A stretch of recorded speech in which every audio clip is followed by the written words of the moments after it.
मा लोगोफोर नोंथांमोनाबो गावनि हिन्जावखौ गोजोन होनो हाया नामा? मा लोगोफोर नोंथांमोना थाबनो गगारलाङो नामा?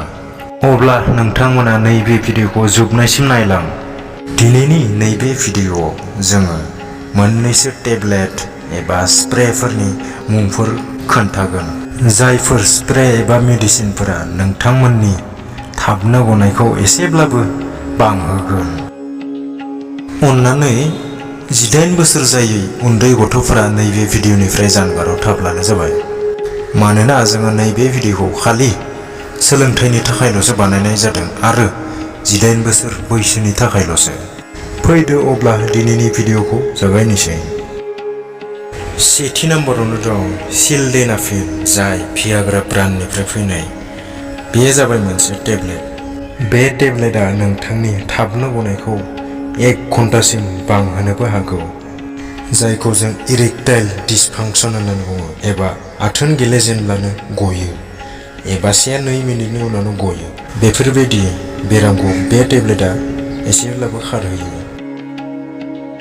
नैथि नम्बराव दं टाडालाफिल, जाय सियासिल ब्रान्डनिफ्राय फैनाय। बेबो नोंथांनि थाबनो गनायखौ एसेब्लाबो बांहोयो। थामथि मेडिसिना जाहैबाय डेपक्सिटाइन, जाय प्रिलिजि ब्रान्डनिफ्राय फैनाय।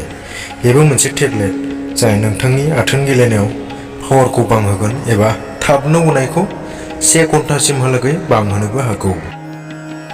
ब्रैथि नम्बराव जों बुंनो हायो भियाग्रा ब्रान्डनिफ्राय फैनाय स्प्रे एबा क्रिम। बेफोर मेडिसिन, टेब्लेट एबा क्रिम स्प्रेफोरखौ जोङो डक्टरनिफ्राय सालाह लानानै इउज खालामोब्ला साबसिन जायो, आरो बेफोर मेडिसिन एबा स्प्रेफोरा नोंथांनि आथोन गेलेनायाव एबा नोंथांनि आथोनखौ साइड इफेक्ट्सबो जाहोनो हागौ।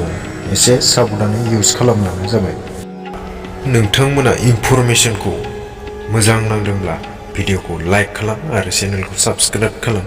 लोगोसे फेमिलिफोरनोबो बा फ्रेन्ड्स नोंथांमोननोबो भिडिअखौ शेयार खालामना होब्लानो जाबाय। आरो माबाफोर सोंनो गोनां दंब्ला कमेन्ट बक्सआव कमेन्ट खालामना खोन्थाहरब्लानो जाबाय।